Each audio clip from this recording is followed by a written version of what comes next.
सावन के महीने में भगवान शिव की पावन कथा। तो आइए सुनते हैं दोस्तों भगवान शिव की कथा एक साहूकार की कहानी के माध्यम से।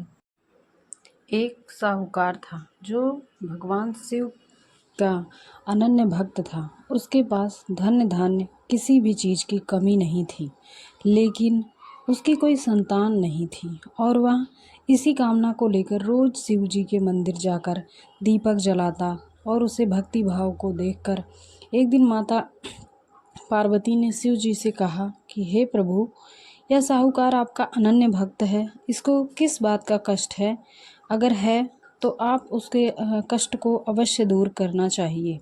शिव जी बोले कि हे पार्वती, इस साहूकार के पास पुत्र नहीं है, यह उसी का दुखी रहता है। माँ पार्वती कहती हैं कि हे ईश्वर, कृपा करके इसे पुत्र का वरदान दे दीजिए। तब भोले ने कहा कि हे पार्वती, साहूकार के भाग्य में पुत्र का योग है ही नहीं।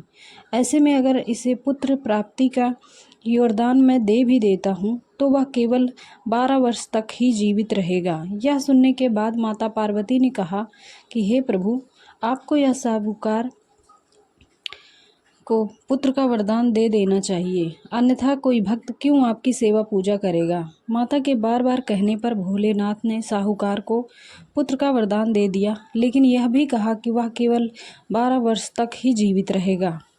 साहूकार यह सारी बातें सुन रहा था, इसलिए उसे ना तो खुशी हो रही थी और ना ही दुख। वह पहले की ही तरह भोलेनाथ की पूजा अर्चना करता रहा। उधर सेठानी गर्भवती हुई और 9वें महीने में उसने एक सुंदर बालक की प्राप्ति हुई। परिवार में खूब हर्षोल्लास मनाया गया, लेकिन साहूकार पहले की तरह ही रहा और उसने बालक के 12 वर्ष की आयु का जिक्र किसी से भी नहीं किया। जब बालक 11 वर्ष की उम्र का हुआ तो एक दिन साहूकार की सेठानी ने बालक के विवाह के लिए कहा। तो साहूकार ने कहा कि वह अपनी बालक को पढ़ने के लिए काशी जी भेजेगा। उसके बाद उसने बालक के मामा जी को बुलाया और कहा कि इसे काशी पढ़ने के लिए ले जाओ और रास्ते में जिस भी स्थान पर रुकना वहाँ यज्ञ और ब्राह्मणों को भोजन कराते हुए आगे बढ़ना। उन्होंने भी इसी तरह करते हुए जा रहे थे कि रास्ते में एक राजकुमारी का विवाह था, जिससे उसका विवाह होना था। वो एक आँख का काना था। तो उसके पिता ने जब अति सुंदर साहूकार के बेटे को देखा तो उनके मन में आया कि क्यों न इसे ही घोड़ी पर बिठाकर शादी के सारे कार्य संपन्न करा लिए जाएं। तो उन्होंने मामा से बात की और कहा कि इसके बदले वो अथाह धन देंगे। वह भी राजी हो गया।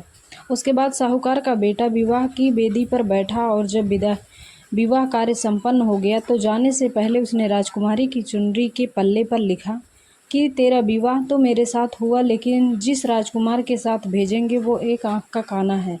उसके बाद वह अपने मामा के साथ काशी के लिए चला गया। उधर जब राजकुमारी ने अपनी चुनरी पर लिखा हुआ पाया तो उसने राजकुमार के साथ जाने से मना कर दिया। तो राजा ने भी अपनी पुत्री को बारात के साथ विदा नहीं किया। बारात वापस लौट गई। उधर मामा और भांजे काशी जी पहुँच गए थे। एक दिन जब मामा ने यज्ञ रचा रखा था तो भांजा बहुत देर तक बाहर नहीं आया। तो मामा ने अंदर जाकर देखा तो भांजे के प्राण निकल चुके थे। वह बहुत परेशान हुए, लेकिन सोचा कि अभी ही रोना पीटना मचाया तो ब्राह्मण चले जाएंगे और यज्ञ का कार्य अधूरा रह जाएगा। यह यज्ञ संपन्न हुआ तो मामा ने रोना पीटना शुरू किया। उसी समय शिव पार्वती उधर से जा रहे थे तो माता पार्वती ने शिव से पूछा कि हे प्रभु, ये कौन रो रहा है? तभी उन्हें पता चलता है कि यह तो भोलेनाथ के आशीर्वाद से जन्मा हुआ पुत्र है। तब माता पार्वती कहती हैं कि हे स्वामी, इसे जीवित कर दे, अन्यथा रोते रोते इसके माता पिता के प्राण भी निकल जाएंगे। तब भोलेनाथ ने कहा कि हे पार्वती, इसकी आयु इतनी ही थी तो वह भोग चुका है, लेकिन माँ के बार बार आग्रह करने पर उसे जीवित कर दिया। लड़का ओम नमः शिवाय करते हुए जी उठा और मामा भांजे दोनों ने ईश्वर से को धन्यवाद किया और अपनी नगरी की ओर लौटे। रास्ते में वही नगर पड़ा और राजकुमारी ने उन्हें पहचान लिया। तब राजा ने राजकुमारी को साहूकार इस कहानी को पूरा सुनने के लिए कमेंट